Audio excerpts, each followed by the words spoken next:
So I was travelling one day, and something caught my eye that reminded me of my childhood. My favourite show and toys. I'll get you, He-Man, yeah!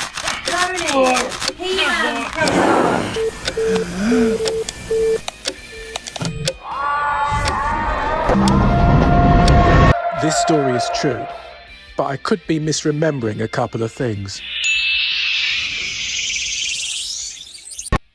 Some of my earliest memories are getting action figures with my dad. We'd get back from work and he'd have a surprise for me. My action figures.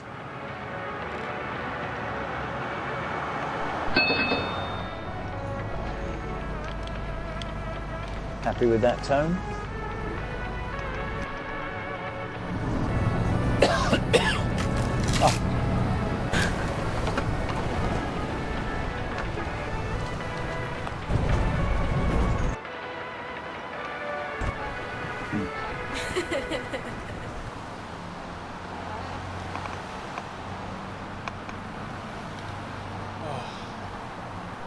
I love those action figures.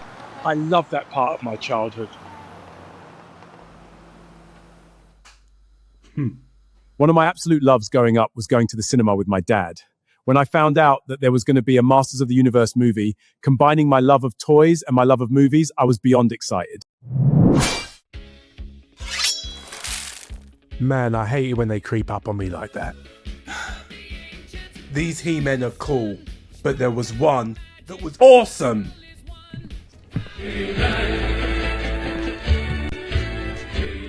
The cartoon legend that inspired a whole generation. And of course, we can't forget the little guy who started off the whole franchise.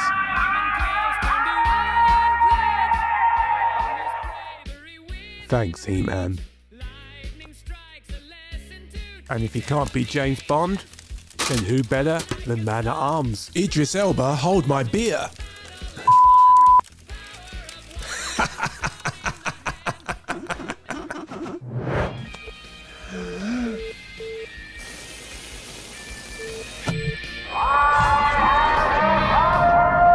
Like most kids of the 80s, I was a huge He-Man fan. Watching the cartoon and going to see the movie. Let's see how this one is, son.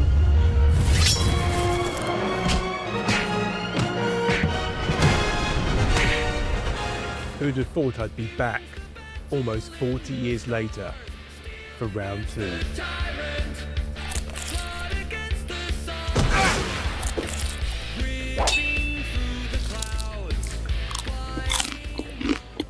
June is my birthday month.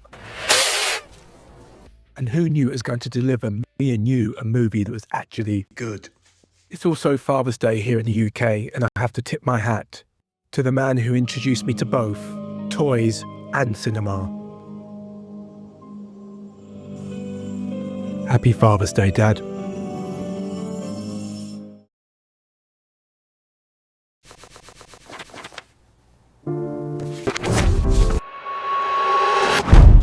Hey, I'm Antony Aris Osula, creator of Tales from a Coconut and author of Coconut Prince, Memoir of a Black Sheep, of which this whole series is based on.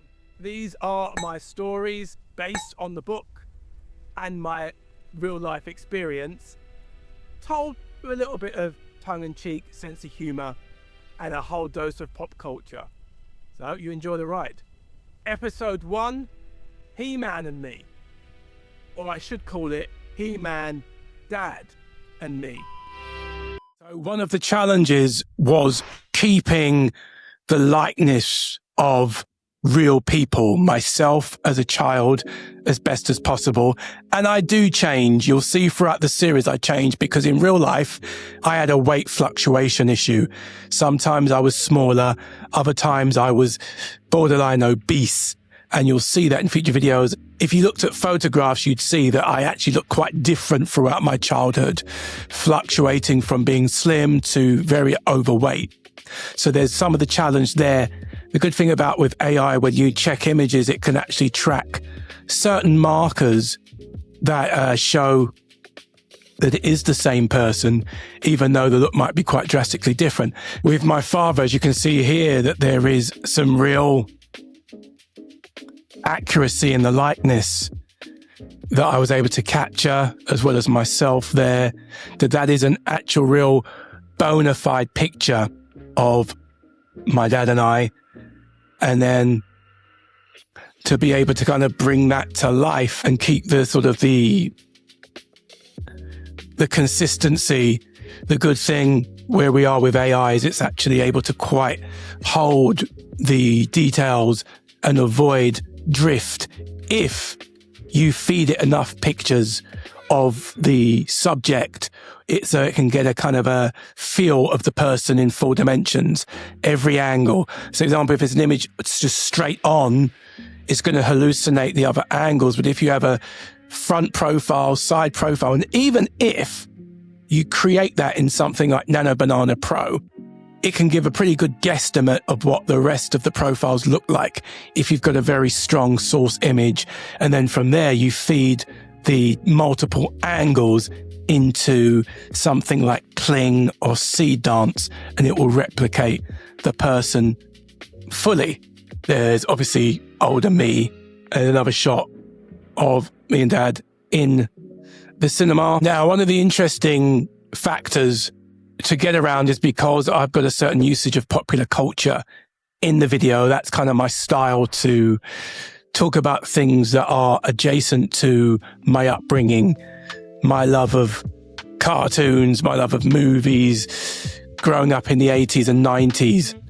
Those things are an organic part of my storytelling, not just a gimmick. But that can also run into challenges where there is, oh, here we go, see, for example, He-Man, Masters of the Universe. It can run into situations where there could be issues with using IP. My mantra, my doctrine is the fair use policy, that if you satirize something, if you parody something, if you use something and you transform it, apparently that's good enough to keep the wolves away, to keep you getting sued and actions taken against you. I'm not a lawyer, so don't say Aris Osula said this. I won't be there to back you. But from what all my reading into this, and that's why you get so many reaction videos and they get strikes and things sometimes taken down, but it's arguable how much you transform it. With what I've done, it's literally rejigged and remixed into a whole different thing. But what's interesting when it comes to creating footage, now that looks some funky looking He-Man.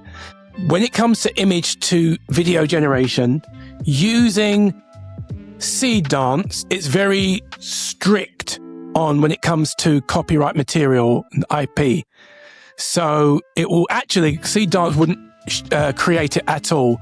I believe this is Kling, which is less strict, Kling AI. However, it still won't necessarily always give you the exact image that you want it to of an existing piece of material. For example, Filmation He-Man, it really butchered his look. There's a certain semblance, but you know, look at that haircut. It looks like Guile, like GI. Bit of a buzz cut there. I mean, it looks quite cool. It's just not Filmation He-Man. Maybe it's his clone. So then for that, I had to go to Grok, that believe is very, very good for using existing material. And I believe that's what got me this output of He-Man that looks very, very close to Filmation He-Man. The same with the image of the Mattel He-Man figure. For those who are extremely nerdy, like myself, it's not perfect. The arm joints weren't there. The crutch area, you know, he didn't have the multi-joints quite as high up. But to be honest, for most people looking at it, it looks like the He-Man action figure. And I took some artistic license. Again, it's my memories. It's not a forensic fact. So yeah, use grok if you want to avoid the stringent editorial censorship of seed dance. Kling is better, but sometimes even Kling can tighten the reins. For certain workarounds, I would use grok. Now, one of the things that was a bit of a last-minute addition as I released this was a shout-out to my father, Albert, wishing him a happy posthumous Father's Day and acknowledging him, because really so much of the video is about our father-son relationship expressed through the plastic toys and cinema, which still live with me to this day. I also started off originally with around here with the tube scenario where I was seeing the Masters of the Universe poster. And that was a good enough start, but I wanted to kind of get straight into the main aspect of it, which is the connection to the toys of my childhood. So I went a little bit back and I devised the look at the W.H. Smiths, which is where I did actually get the He-Man toys back in the early 80s, to the toy rack, to young version of me, looking at the toys, and some lads in the store going, oh, wow, look at that, He-Man. Just give it a little bit of early 80s context. And then, yeah, me fading into the adult me from a memory, which, yeah, I thought was pretty cool. Now, a final thing, the challenges of keeping things consistent. I'm a perfectionist. And if you were to look very closely, you would see that there is some inconsistencies in the action figures. At a glimpse, they all look very strongly like the 1982 Mattel line, but there are differences, there are some imperfections. And that was a struggle because those small little a rack of images of action figures was a pain in my backside trying to get them consistent. Because, again, AI is great, but it's imperfect, like you can see. They morph into different figures in certain areas and look completely different. But what I did do is make sure that it goes by so fast that you don't even really notice because you're not focusing. It's like a magician's sleight of hand. In essence, there it suggests the He-Man figure, the general look. So you can immediately look at it and say, yeah, that's the old He-Man figures. And I think you can forgive it because the storytelling, and again, let me show it in real time, it goes by so fast, reanimating memories. That's where the gold is. Yeah, so one of the ways to prevent too much drift, don't let the camera stay long enough, man. In the old days of movies, like VHS wasn't so great at capturing every little frame of a video, no matter how much you rewound it. Now with digital, every single frame can be exposed and you get these reaction shows that talk about mistakes. But in the old days, the motion kept your attention. So just pretend you can't stop everything frame by frame and just enjoy it.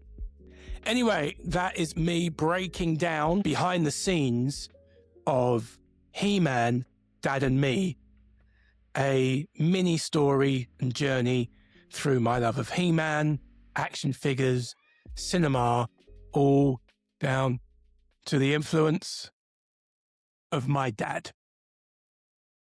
R.I.P. But now I'm going to hand over to my wife, Jahlene, who's going to ask me some questions about how I felt making the video from a more personal perspective.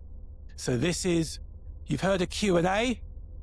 Welcome to Q&J. So T, how did you find your role as a writer, producer and director? Wow, that's quite a lot of things in one. I mean, I guess I've always wanted to be a filmmaker, and I didn't really have the budget to, especially not to make this story. Thank goodness for AI, because I feel, listen, everyone's making their epic sci-fi movies, their cyberpunk, they're fighting Hollywood star versus Hollywood star type of projects.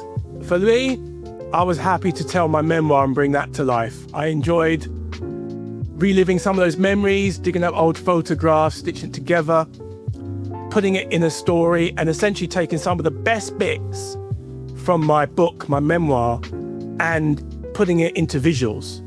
Because I think a decent job in bringing the visuals to life through writing, but I just got a kick out of creating some of those moments, particularly the intimate moments, bringing loved ones who are unfortunately long gone back to life for a minute. So in a way, this has been the closest that I've gotten so far to being a writer, director, producer, whilst I wait for that millions of dollars to make something in live action. T, what was it like creating these AI memories? Did it make you feel emotional, or do you feel desensitized from it? It's a good question, because I've told many of my stories many times, and I'm used to a reaction of people feeling quite struck by it, like the unusualness, first the transracial adoption, then some of the other situations that I've literally sometimes seen a tear well up in someone's eye. So you get kind of used to the reaction to it when you're telling it in person. But the surprise was that I actually got struck by some of the stories, putting it into the visuals. So, for example, this one, He-Man, even though on the surface it's about my love of action figures, my love of He-Man, it's really about that bonding with my dad back in the early 80s, going to Lewisham, going to W.H. Smith's, picking up the toys from the rack, and how that meant I didn't get to see my dad too often because he was always working. He was a typical grafter. So when I did see him, it was usually to go to Lewisham.